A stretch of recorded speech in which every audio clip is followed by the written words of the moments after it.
So my task today is to try to put what happened in this election season in Arkansas in some context, including some historical context, because I think it is important to try to place what I think is very clearly an election that will be looked back at as a sea change election in some of that historical context. I think we all know what the maps look like, and they are clearly and starkly and overwhelmingly Republican maps, and I think that this is, of course, historically quite a change for Arkansas in terms of sheer partisan politics. These are the maps, of course, for U.S. Senate and for governor, and then we have accompanying maps for those seats won in the state Senate, although not all of them were up this last election cycle, but this is the status of the state Senate now, and then of course the state House where all the seats were up, and we see again this similar trend across the three maps in terms of the geography of this. 2 years ago when I gave this talk, the theme was about the swath of counties, known as the rural swing counties that Diane Blair first identified in her book, her Arkansas Politics and Government book, back in the 1980s. These counties that run on this line from southwest to northeast, kind of skipping over the Little Rock metropolitan area. These counties that are quite different than the Delta counties because of their overwhelmingly white nature of their population, but sharing with the Delta and with some of the Ozark counties a real rurality. And these counties, very distinctive in terms of their ideology. Counties which you probably can't find more emphatically traditionalistic counties when it comes to social issues, but counties where historically there had been a sense that some need for a social safety net was essential and was appropriate. And so these were counties which were distinctive in many ways from other parts of Arkansas and other parts from the South. And they were important historically over the last few decades in Arkansas politics because they really drove the outcome of elections in Arkansas. That because of the balance of electoral power, with Pulaski County and the Delta kind of equaling about a third of the electorate, a third, maybe 40% at times, and then Northwest Arkansas and the suburbs around Little Rock, both growing very fast, but still not a full majority of the state. These rural swing counties, because of their kind of mixed messaging when it came to their ideology, in that they would swing more Republican, more conservative when the emphasis was on social issues. They would swing a little bit more democratic or more progressive when the emphasis was on economic issues. And in national elections, since 1980, these counties had fairly consistently swung in a Republican direction, with, of course, the two grand exceptions of 1992 and 1996, where they, like the entire state, aside from Northwest Arkansas, really swung towards Bill Clinton. But since Clinton's departure, these were counties where Democrats nationally running for president in particular had particular problems. And we had seen this most clearly in 2004 when George Bush was running for re-election, and we really saw the constitutional amendment mandating that marriage in Arkansas be between one man and one woman really resonated in these counties, pushed up turnout, and really swung them clearly in a Republican direction. And these are the counties that in both 2008 and 2012, President Obama had the most trouble in. Counties that not only was there a rejection of the president, but an emphatic rejection of counties. And so 2 years ago, the story was you know, in terms of national politics, these swing counties have now thoroughly swung. The question was, what about state politics? Because Arkansas Democrats had some ability to do pretty well in these swing counties. And Mark Pryor, of course, following on the in the footsteps of his father, had done very well in these counties. Mike Beebe had done incredibly well in these counties, and indeed I think his first campaign for governor was very much targeted at these counties. When you think about the communication about his emphasis on the minimum wage, telling the story of his mother, an emphasis on property rights and gun rights, things that really resonated there. And in some ways, while Beebe was a Democrat, of course, I think there were elements, ways in which he was following in Mike Huckabee's footsteps, because Mike Huckabee also someone, although a Republican, who really ran kind of a conservative populist message, really targeted at these counties. And so, if you think about our kids, if you think about pre-K programming, but you think about traditionalism when it comes to social issues, that's ready-made for these counties. Okay. Now, they had swung clearly in national politics. The question was, leading to 2014, you know, were those Democrats running for the U.S. Senate, Mark Pryor running for re-election, and Mike Ross, as it turned out, running for governor, were they going to be able to swing these counties back? The answer, very clearly, no. Okay, is that these swing counties, I think now, as a result of the 2014 election, really become now a historical artifact rather than something that is an ongoing part of the analysis of Arkansas politics. And when you think about the numbers combined with the fast-growing northwest Arkansas counties and the suburban counties around Little Rock, now there is a geographical majority for Republicanism in Arkansas, and it is fairly steady. I think the biggest story, in many ways geographically, in this election cycle was what has happened in Northeast Arkansas. Is that Northeast Arkansas now looks not unlike Northwest Arkansas did 20 years ago in terms of just how emphatically Republican it now is. And I think that area of the state, which is growing quite well around Jonesboro, I think it is now solidly Republican. And indeed, I would argue that when we shoot ahead 15 or 20 years, I think the area of the state where we may well see the biggest change in a Democratic direction is actually up in Northwest Arkansas. I think there's some really interesting stuff going on in Northwest Arkansas, and Democrats didn't get over the hump this cycle, but they did. There were some signs that Democrats had some signs of hope in Northwest Arkansas. Almost no signs of hope when it comes to Northeast Arkansas. Southwest Arkansas, the part of the rural swing counties which are economically not as vibrant as Northeast Arkansas, there you can see especially Mike Ross was able to eke out some close wins in some of those southwestern counties, but he also got blown out for the most part up in Northeast Arkansas. Now, when we move beyond geography, these numbers they may be a little small to you guys in the back of the room, but when it comes to the big demographic factors, these are exit poll results from this cycle. In the U.S. Senate race, obviously there was the racial divide was emphatic. Mark Pryor was not able to make any inroads with white voters. He did win the African American vote 97-3. So in that race, African Americans really hung very tough with the Democrats. In the governor's race, Hutchinson was able to get about 10% of the African American vote. He did make some pretty assertive outreach to African Americans.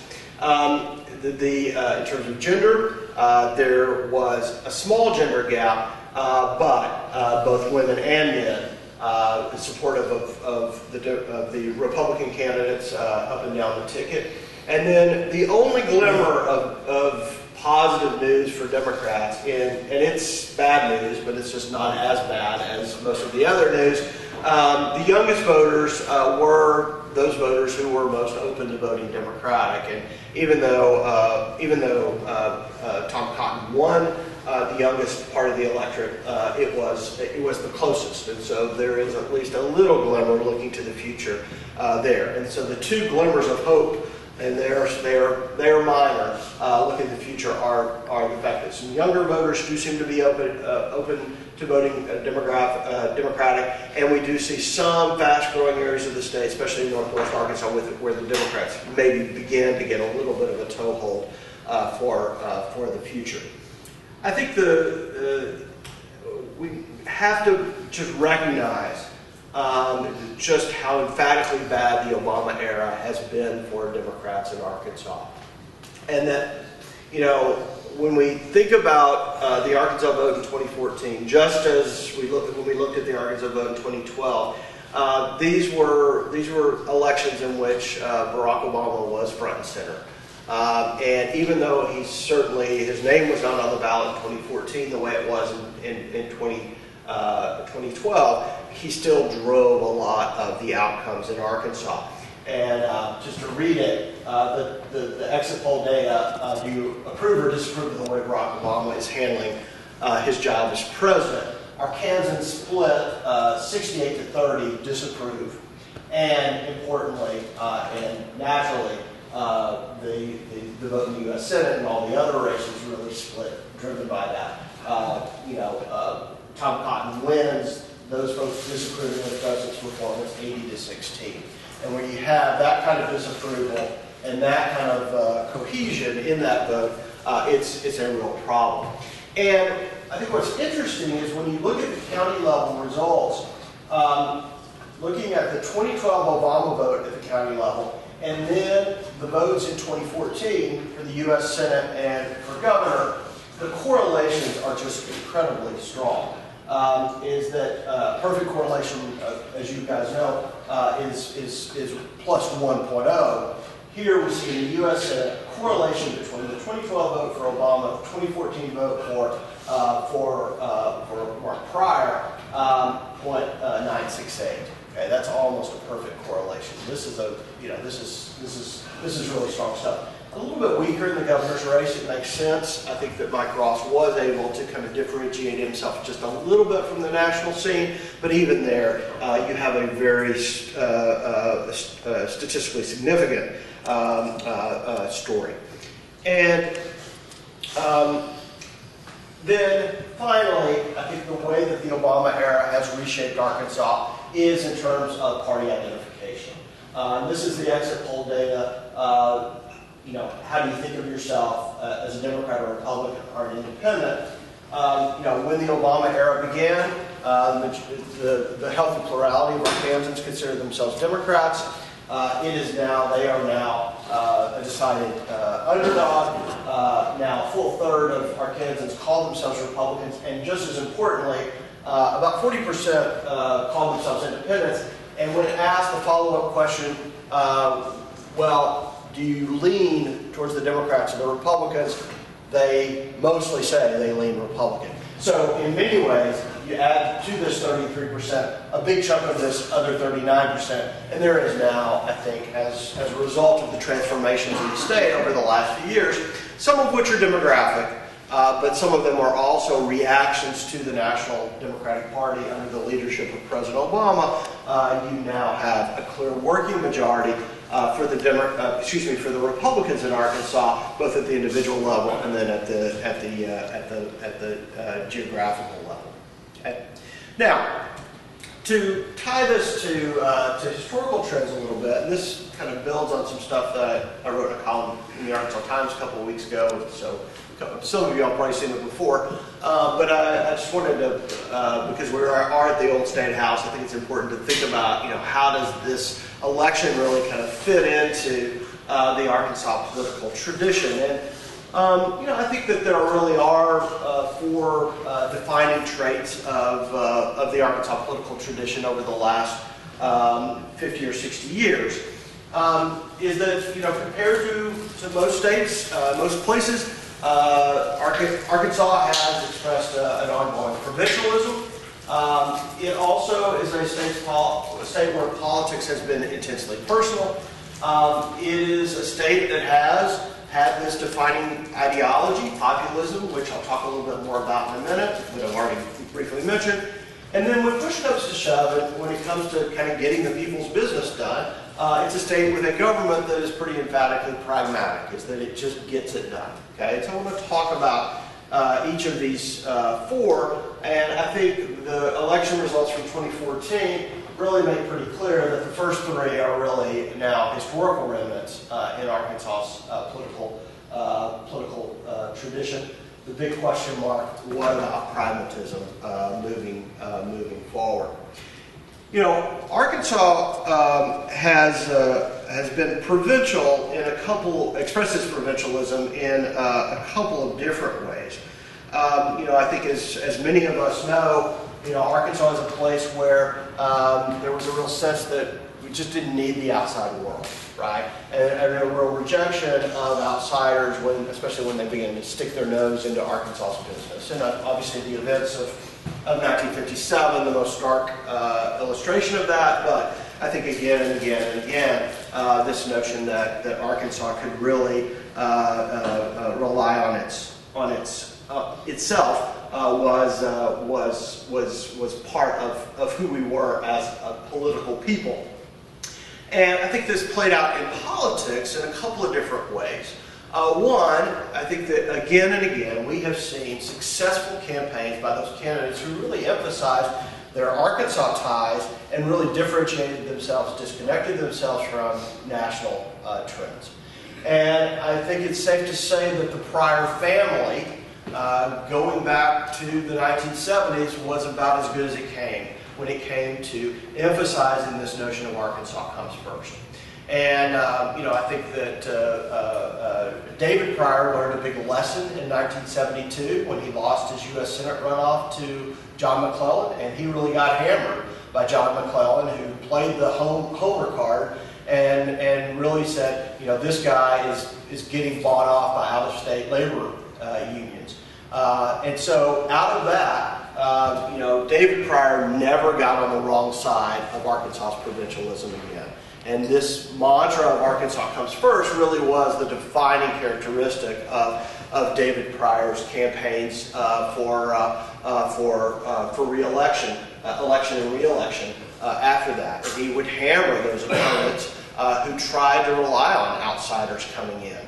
And you know, and interestingly, in 1984, when he had arguably his toughest race against Ed Bethune, you know, Ronald Reagan came in, and he really was able to turn that, even despite the popularity of Ronald Reagan. Pryor was really able to turn that and say, you know, I'm for Arkansans. This guy is tied to Washington, right? So it's really been a family expertise in provincialism, and we clearly saw it this time as well, right? Is that, you know, Mark Pryor ran this Arkansas Comes First campaign, and on the other side, Tom Cotton ran a deeply nationalized campaign, right? It was all about Barack Obama, and I think for a lot of this election, there were some real signs that this Arkansas Comes First mantra was still holding on to some traction. And I think that there were some real signs that Mark Pryor was keeping it close as a result of that campaign. And obviously he emphasized all kinds of Arkansas issues, whether it was disaster relief, whether it was Children's Hospital, you name it. But at the end of the day, this more nationalized, campaign, a negative referendum on the president, issues of the economic stressors that are really national economic stressors, especially about wages not rising, national security concerns, personal security concerns, including ISIS and Ebola. I mean, at the end of the day, Tom Cotton and his campaign, and importantly, lots and lots of outside dollars really nationalized this campaign. And so I think we have reached a point that this Arkansas Comes First stuff just isn't going to work anymore, especially in an environment where there is so much national money and that we are at a point where, for good or ill, Arkansas really is part of the rest of the nation. And so the voting trends that we're going to see nationally, we're seeing in Arkansas, but just in a more emphatic form because of some of the other changes that we talked about previously. The second truism of the Arkansas political tradition was the importance of personalism. And I think we all know that to succeed in Arkansas politics, candidates had to develop their own personal brand, and they had to authentically connect with Arkansas voters in a very deeply personal way. Often, one by one, or at least country store by country store, right? That kind of connection and going out there, interacting with people, and really being tested by the people in that very personal way. And those candidates succeeded who had developed that brand that stood up to that test. And whether it was going to summer festivals or whatever else, it was part of Arkansas politics. And I think that the Pryor family, in particular, had done a very good job of this, but of course, Pryor was not alone. All of those other Arkansas success stories, including both Democrat and Republican, because I think Mike Huckabee also had that same, developed that same gift. Of course, in this election cycle, there was a candidate who I think had an advantage in terms of personal skill. Mark Pryor, not a huge advantage, but an advantage. And a candidate, Tom Cotton, who I think was deeply non-gifted when it came to kind of personal interaction with rank and file voters. I mean, that's not his gift. He's a very gifted guy, a very smart guy, but that kind of personal backslapping is not who he is.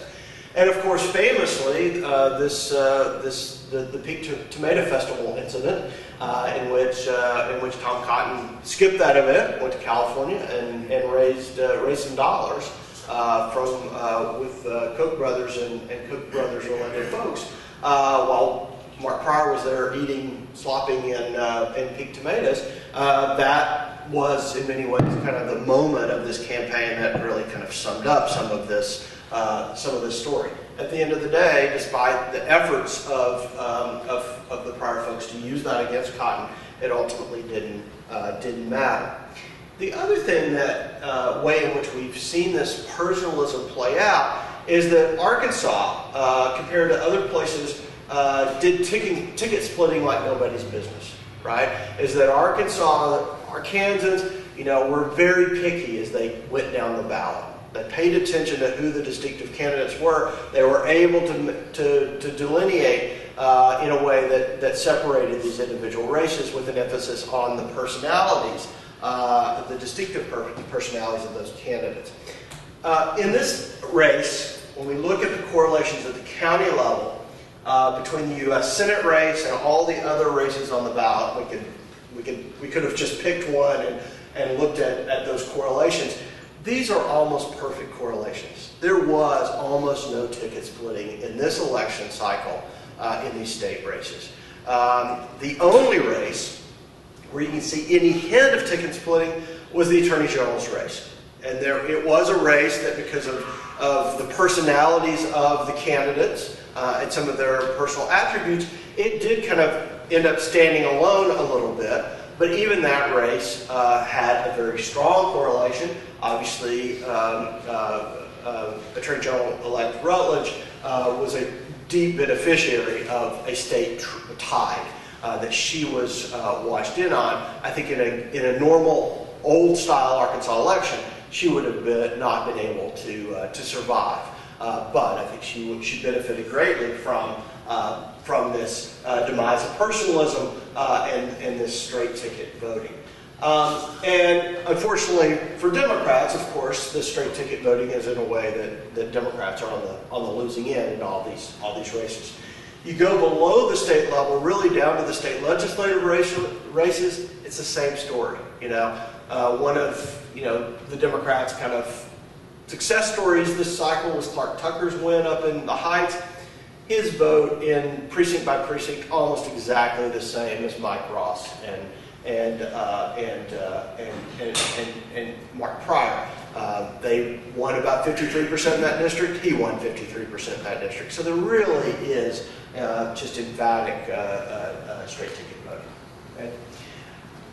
Finally, there is this important change when it comes to the ideology of the state.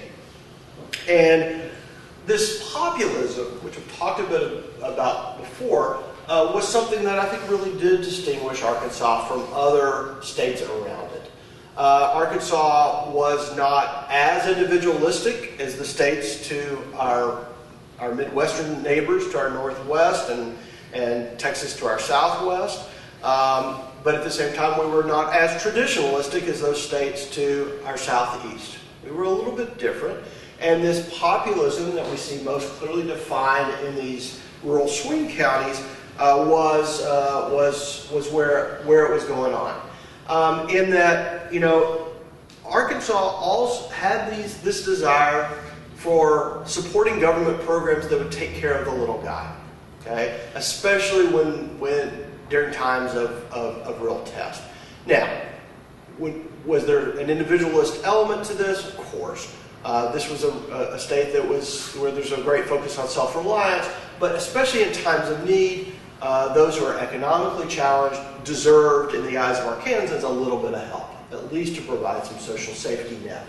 I think in this cycle, we saw this aspect of populism really come down, and I think it is, you know, the campaign of Tom Cotton that most emphatically shows this, because I think unquestionably Tom Cotton is a deeply articulate spokesperson for a very different kind of ideology, a very severe individualism, and he does it very well. In this election night speech, here's just one quote from that. You know, the people of Arkansas tonight have made their choice. We have again chosen constitutional self-government, which allows each of us to flourish according to his abilities and industry, and to control our government rather than be controlled by it. And there are other parts of this speech that really make this contrast even more clearly, and a real rejection of any kind of government that is taking care of folks, because that is government that knows too much about what's best for folks, and people just need to take care of themselves. And in many ways, I think we see, you know, the ideology of Oklahoma and Kansas really kind of coming in with this demographic change, and in this rejection of the president in particular and his policies. I think it was a unique combination of changing demographics and a president who personified some of these concerns all together, all at one time, that creates this big bang. And Tom Cotton was somebody who I think was there to take advantage of it as a very effective spokesperson for it. The other way that populism has shown itself really is that the people of Arkansas like to keep control of the people's business rather than giving it up to any kind of elite, intellectual elites, economic elites, etc. And I think in this election cycle, we see populism kind of rejected up and down the ballot. And I thought it was most interesting, some of the most surprising results of election night, you know, came in these votes on measures put to the people by the legislature. And I think first off, you know, historically, Arkansans have been pretty wary of legislative derived initiatives, and especially wary when those seem to give additional power to government, right? That's kind of, Arkansans tend to reject that as a component of this populism. But, you know, when it came to issue 1, which gives the legislature additional power over rules and regulations, when it comes to issue 2, which limits direct democracy, and the reason that Arkansas has citizen-driven direct democracy is because of this populist tradition. It was William James Bryant coming into Arkansas and stumping for direct democracy, the petition process. That's why we have it. Issue 2 limits that in some, we will see how significant ways, but I think in some significant ways. And then finally, the issue 3, which was, of course, also an ethics initiative, and certainly its ballot title portrayed that, but I think, you know, it was campaigned against as a term limits extension amendment, which it is, but also a pay increase or a pay alteration, but I think we all know which way the pay will be altered, and it will be government officials who do get more money. Now, you know, I like parts of these three amendments. I don't like parts of these three amendments, but I think the big story is they are all kind of counter to this, this populist tradition. Now, the one way in which this Arkansas political tradition showed some constancy was when it came to alcohol. And we saw issue 4 go down, the only of the 5 on the ballot that went down. This was, of course, the amendment that would have created statewide alcohol sales. And it is, I think, the rejection, and indeed a pretty strong rejection as you look at the statewide map, and really Pulaski County is the only county in the state where it got any kind of margin at all.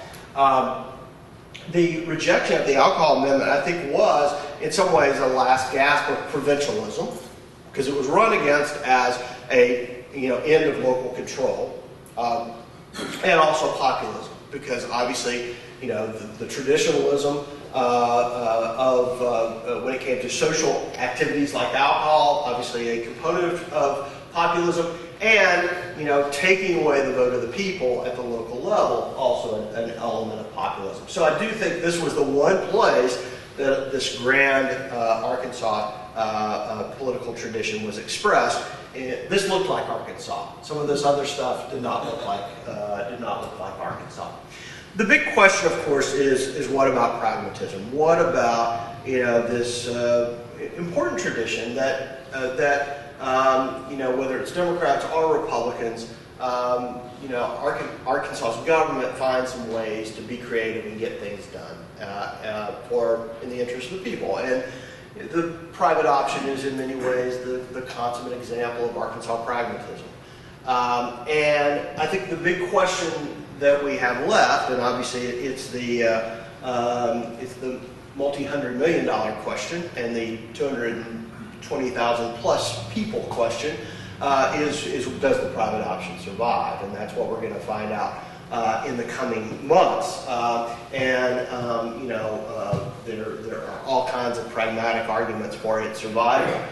There are all kinds of ideological reasons why it should go down, based in this new, much more individualistic, much more anti-populist Arkansas that I think we now have as a result of this election cycle. So I'll shut up and see what questions you guys have. Yes, sir. What are the numbers, or represent the number of people who are on? Yeah, it's actually a combination. I believe this map is a combination of those who are in the. There are some folks who are in traditional Medicaid as well who have severe medical disorders, but it's primarily those folks who are on the private option. Steve? You mentioned outside money or out-of-state money, and we saw millions of dollars of political ads paid for by out-of-state organizations that were not affiliated with any individual candidate's campaign. Do you think those made any difference in this election, or put another way, would the results have been any different but for all that out-of-state money? Yeah, I think unquestionably it mattered. Does it change outcomes? These are pretty overwhelming results, right? So I think it probably doesn't, at the end of the day, change ultimate winners and losers. That's kind of my gut. But I think it transforms the dynamics of the race pretty importantly. And I think the one, if there is an argument for a place where it matters, is that I think those tens of millions of dollars all focused on the U.S. Senate race, almost all focused on the U.S. Senate race, I think they just took up so much space that there was an inability for candidates down the ticket to get any kind of message through at all. And I think in addition, those cajillions of dollars spent on TV really just kind of created a cacophony when it came to messaging that just people couldn't hear anything. And as a result, you know, I think it did kind of speed along some of this this pattern that we see with straight ticket voting. You know, I think you probably do see a different story in the Attorney General's race without that. I think you possibly see a different story with the governor's race, where it just stays a lot closer, a lot longer. And I don't think that this, because that was mostly state funded, those were traditional contributions. And I think that what we did see at the end was, you know, Hutchinson able to kind of open up a lead. I'm not sure that division would have shown itself as early in that race, and that the dynamic of that race might have gone on a little longer. At the end of the day, though, you know, it feels like these margins, which are pretty monstrous, would have held up even without national money. I'm pretty confident that the U.S. Senate race without national money would have ended up the way it did, because the national money was not all that different. I mean, both sides had plenty of money in that race, and I think it just overwhelmed the entire system. Yeah, but of course, historically, we were a one-party Democratic state. Do you think we're moving toward maybe a one-party Republican state? Yeah, I think it's pretty clear that you know, this is now a one-party state. Okay. We are never going to be as one-party Republican a state as we were a one-party Democratic state, right? I mean, the Democratic Party has, you know, a base of support that the Republican Party never had, right, or did not have back in the day, right, when it just had that pocket in Northwest Arkansas and 3 families in Little Rock, right? I mean, that's a different era. I think that, I think we're at a point where there's a pretty comfortable majority for Republicans now, because there is enough of a Democratic, you know, base that then, you know, if Republicans with this governing responsibility don't fully live up to that responsibility, then I think there is still probably some fickleness with especially the independents in this, especially in a post-Obama world. So I think there probably is a little window if Republicans don't perform as I think they need to with this new power. So I don't think it is, you know, I guess I would say is it's not completely firm, but it's pretty darn close. Is that this is a pretty healthy, comfortable majority, and it starts to become a vicious circle for Democrats, because first off, you know, it's hard to win elections. That means candidates don't offer themselves up as Democrats, and that then means, just as we saw with Republicans for years, even though voters were ready to go there, they just didn't have any product to buy that was a Republican, that was high quality at all, and I think that will become the thing. I mean, I think right now, if you were thinking about running for office and you lean Democratic, it feels like a bad investment of time. And even if you are elected to the state legislature as a Democrat, okay, you're one of a very clear minority, so why make that investment of energy? So just in terms of the basic cost-benefit analysis for candidates, I think it starts to change, and then that becomes almost an inevitability. So, you know, now, is progressivism completely dead in Arkansas? I think that's a very different story than the partisanship, because I think we clearly saw with the minimum wage vote, overwhelming vote in a progressive direction there. I think we may see progressives begin to use direct democracy a little more aggressively, put more energy into ballot measures than into running candidates for office. So I think that we'll see some expressions of progressivism, but I do think that, you know, for the foreseeable future, I mean, it's obviously not a great time to be a Democrat, either as a candidate or as a voter. Historically, wouldn't we have known before with Obama's second term, the midterm elections are historically go to the other party? Sure. So couldn't some of that just be a reflection of Obama's second term? I think some of it's that, and not only, is it an unpopular, somebody who's never been popular in Arkansas, especially with white voters in Arkansas, and you add on top that kind of historical pattern, sure. I think the problem for Democrats is that, there does reach times that just become tipping points, and it's hard to get back over the hump the other direction. And so, the Democrats have really bad luck with timing, sure. But, a lot of these trends, I think, have been moving along for a while now, demographically, in terms of partisan change, et cetera. And I think that they just got, I think the outcome was more emphatic, was larger than it would have been otherwise. But I do think that this thing was coming for a while. Yeah. A lot of amazing numbers in this presentation, and I was going to point to some that are right up here. I wonder if you had some insight into what strikes me as odd, that you can have this absolutely commanding Republican victory, and yet only 33% of Arkansans identify themselves as Republican. Is that another vestige of the provincialism you were talking about before? Or?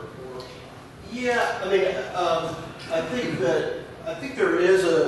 there's a deep cynicism about both parties, right? That's a national cynicism about two-party politics. I do think that we see that expressed in this 39% independent. But what is an important question is when you ask the follow-up, do you lean towards the Democrats or the Republicans? These numbers, I'll try to get them about right. A decade ago, this number would have been about 42. This number would have been about 26. This number would have been in the 20s, but if you had asked those 20-something%, which party do you lean towards, most of them would have still said Democratic. And so it would have been an operating Democratic majority. Now, 2/3, 3/4 of these folks, when asked which way do they lean Republican. And we know from voting behavior analysis that if you lean towards a party, you're pretty much there, especially in an era where there is this great pressure to just shy away from either party because of how unpopular they are. Yeah, here. Nationally, the Republicans seem to be split between traditional country club economic conservatives and the religiously based social conservatives. Do you see that as coming out in Arkansas? And so, which side would you put your money on for dominating the party here? I think it's a little bit different here in that there's a lot of consensus around social issues, right? Because of the historic traditionalism of the state, that hasn't really gone away. I think clearly you have Republicans here who would put more energy on social issues than others. I think the issue, the division here is, okay, we agree on all those issues like, reproductive choice and LGBT rights and all that kind of stuff. So the battle is really over these dollars and cents issues, right? And so the division in Arkansas is a little bit different than other places, is there is a division between those who support pragmatism, even if a conservative stripe like the private option, there are those who are, much more principled, I think, when it comes to, and kind of doctrinaire when it comes to their brand of economic conservatism. That's really, I think, the division in Arkansas. Now, who wins that battle? The problem for those who would be more pragmatic in their conservatism, and I think it would be the brand of conservatism that really would lock in the Republicans as a long-time governing majority here, because I think it's where Arkansans are. Arkansans are pretty pragmatic people. I think the problem is it's really hard for those folks to win Republican primaries when there are battles between candidates who are more doctrinaire and those who are more pragmatic. And we've seen cycle after cycle now where a lot of those folks who've been challenged, those pragmatists who've been challenged, have really been booted out. The best example, John Burris, who helped strategize Tom Cotton's campaign, was booted out in his state senate election up in North Arkansas this cycle. So primaries are a real problem for them.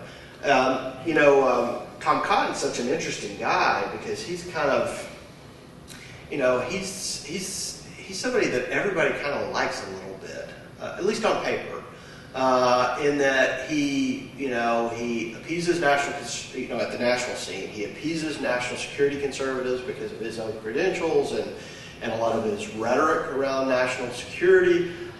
He is obviously with a lot of his votes that became controversial in this race, where he really cast votes that were pretty darn clear in terms of shrinking the federal budget, even if it cost his home state. He kind of gets the Tea Party crowd for that, but he has I think an intellectualing to his argument that I think gets the respect of a lot of the kind of more elite Republicans who nationally might be in a more pragmatic position, but just really respect him because of his kind of ability to articulate some of these views. So he's an interesting guy, and that he has done a pretty good job of bringing folks together. I think Asa Hutchinson to date has also been somebody who can be a little bit of a unifying force, in that he, I think to a large degree, avoided and evaded some of these issues during the campaign. But I think the result is that he hasn't staked out a side in that battle between the pragmatist and the ideologues. Just to speculate a little bit, if Hillary runs in 2016, how do you think she'll fare in Arkansas, and will it benefit Democratic state races? Yeah, I see it as an incredible long shot for her in Arkansas. Now, we know that, we often say, well, how's a candidate going to do? The important follow-up question is, well, who is she running against, right? And I think that there are certain Republican candidates she would run against where she could at least be in the game in Arkansas. There are many other, and the majority of Republicans, where I think she's not in the game. And it's not accidental that Bill Clinton spent so much time here in this campaign. I think part of it was kind of his personal pride and connection to the state. He saw a lot of this political tradition really kind of at risk, and he wanted to do what he could to make a difference. But I think there was also, a desire to make Arkansas a place where Hillary Clinton could be competitive, because she really does need some outposts in the middle of the country where she can, be a national candidate rather than a coastal candidate. And so there was that great investment of energy. I think these numbers just look really devastating to her potential candidacy. I think that she certainly would run better than the president did in 2012 or 2008. But I think now, especially because of her role in the administration, she's very much tied to this president, and she is now certainly she's seen as a national Democrat. Now, does she? I think she does better with white voters in Arkansas, unquestionably, than Barack Obama did. I think especially in terms of some gender-based outreach. I think there's a difference there. But, the president, was in the high 30s. That's a long way to a majority, okay? Yeah, it may get her into the mid-40s. Now, if the Democrats in Arkansas were still in majority status, or still had a majority of legislators, etc., then I think she would help protect them. At least she'd run well enough to protect them. I think the problem is she does run well enough to really bring the party back. That's my sense, is that, yeah, she's better than what the Democrats have had the last couple of cycles, but she's not Bill Clinton, right? And even Bill Clinton, this would be tough for him. Now, Mike Beebe, a different story, right? Mike Beebe, in many ways, this guy was leaving office still in the 60s in terms of personal approval, job approval. It's incredible, but he just created a brand that really defied party at a time where that's the only way somebody who was running as a Democrat could really survive here. He did a great job with it. He did not have an ability to transfer that to any other candidates. Really, throughout his governorship, it was about him. He tried again and again to endorse candidates, support them, run ads with them, et cetera. And he didn't have that ability to transfer it because I think it was such a personal brand. And that was a problem for Democrats. Is he through politically? I think he's through. I mean, I think, will national Democrats come to him and say, you really need to run against Senator Bozeman in 2016? Yeah, they'll come to him.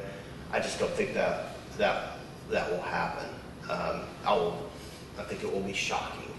I think he is mentally, checking out. Now, I think a lot of people, when they retire, suddenly kind of wish they hadn't retired, right? I think we all know people like that. But I think for all intents and purposes, this is it in a few weeks.